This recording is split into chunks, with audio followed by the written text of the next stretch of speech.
Neal Adams has passed away. The man who helped to redefine Batman in the 1970s, and the artist that has influenced every modern Batman artist since then. In this video, I'm gonna take a look at some of my favorite Batman illustrations by Neal Adams to celebrate the life of one of the most important Batman artists of all time. Now, the art that I'm going to be talking about here is not the most popular or the most influential, but the illustrations that I personally think are the best of his work. The first one is this print from 2003. Neal created this piece as a collectible edition, and what I like about it is the composition of Batman, front and center, with a very expressionistic bat shadow behind him. Speaking of shadows, the lighting of this piece is excellent, as the downlight enhances the muscle shapes of Batman, as well as the shadow that his cape casts on the floor. The cape itself is an interesting design choice, as it feels very rigid but with shapes that suggest movement. It's a strange visual contradiction that only Neal Adams can pull off. On top of it all, this is the classic Bronze Age Batman, which only makes this piece that much better. There are two versions of this piece, one with a black background and another in white, and all of this negative space allows Batman to become the focal point of the illustration, which is why I think it works so well.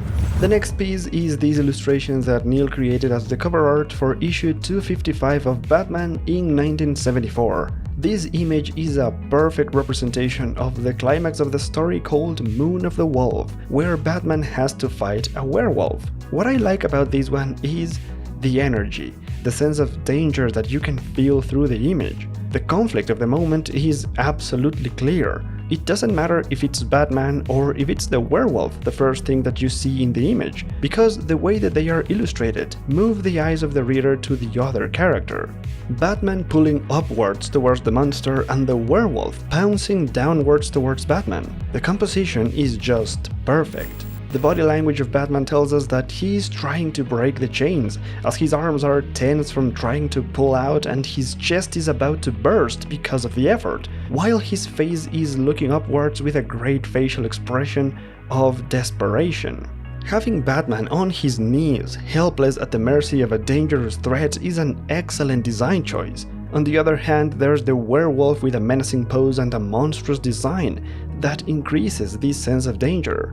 His jump is also captured in mid-air, thanks to the motion lines that describe his trajectory, as well as the detail of the saliva going out of his snout. The background of this image is minimalistic, with heavy shadows that suggest the shape of the machines behind the characters and creates this sense of a cold, harsh environment that doesn't really distract from the main characters. There's also the light that comes from the right side of the frame, which also suggests something more beyond the limits of the image, and the fact that the scene takes place at night completes the atmosphere of the image and creates a timeless masterpiece. The next piece is this poster of Tim Drake's Robin, which was first published in 1991 on the first Robin miniseries.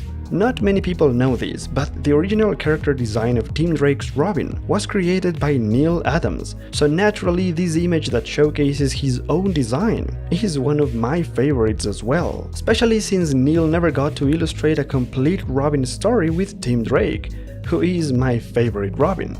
In this image, Robin stands on top of a metallic gargoyle, somewhere above Gotham, with a big smile on his face, his cape in one hand and a batarang in the other, and all of this with the wind blowing his cape. Robin's pose is very dynamic, as if he was suspended in motion, waiting to throw that batarang at any minute. And it makes sense because it seems like Robin is confronting some aerial enemy from outside of the limits of the frame.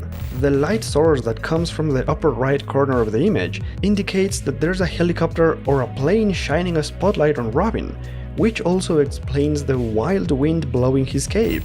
The urban background of the skyscraper and the antennas, combined with a full moon and the empty, expressionistic sky, creates this sense of wonder that works perfectly to enhance the figure of the new Boy Wonder.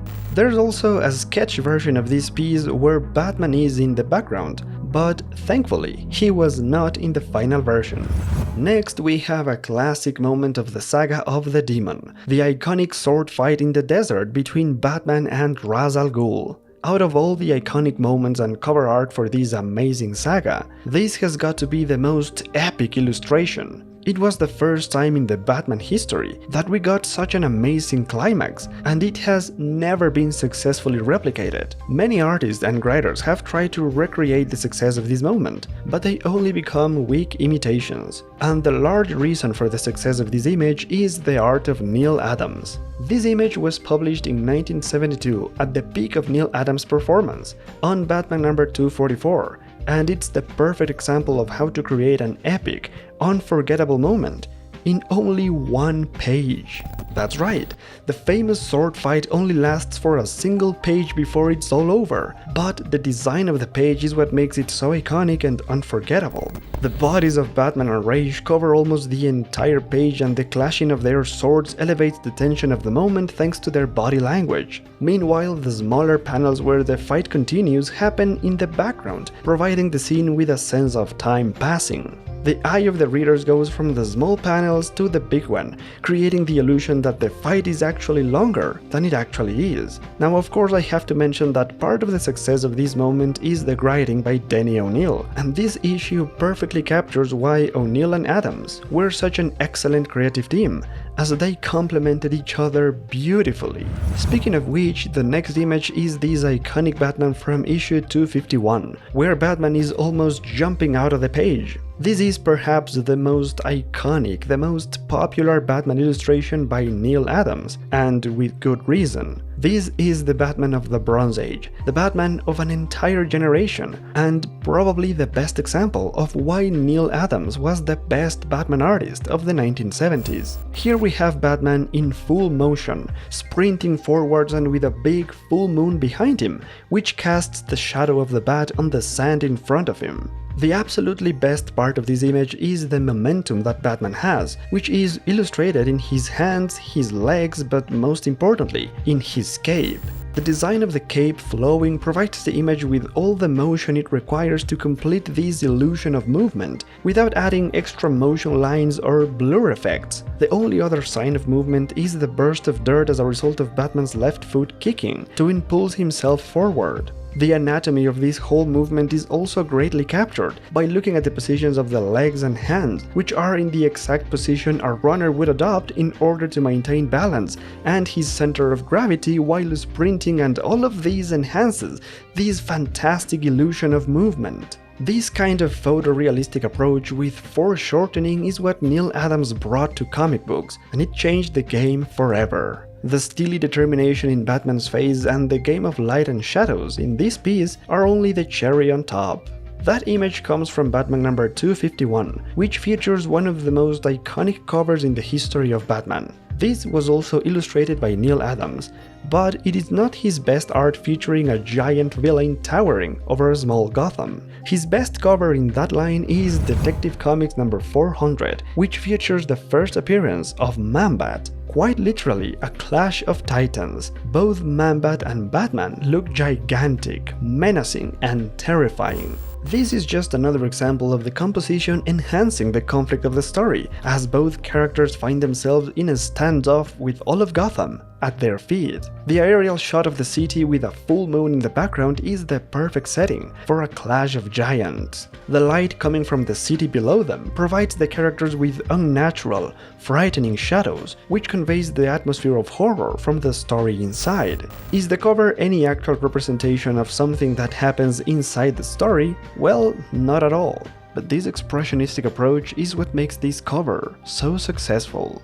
And for the final image of this video, I have to mention this piece of Batman and Robin that Neal Adams created in 1995 as part of the promotional content for the movie Batman Forever. I have to put this image because I absolutely love it. Just the idea of Batman and Robin getting ready for action on another night in Gotham. On the technical side, this is a great illustration that showcases the duality of Batman and Robin, one being more calm and collected, analytical and patient, waiting for the perfect moment to strike. The other more energetic, brash and impulsive, always in motion as illustrated by his landing next to his mentor, with motion lines that follow his landing. The coloring is also a perfect example of darkness and brightness, with Batman and Robin acting as contrast of each other. The light source coming from their backs also suggests something outside of the frame, which probably is the Batplane. Well, in any case, this creates a color contrast between their capes and their front sides as they face the city.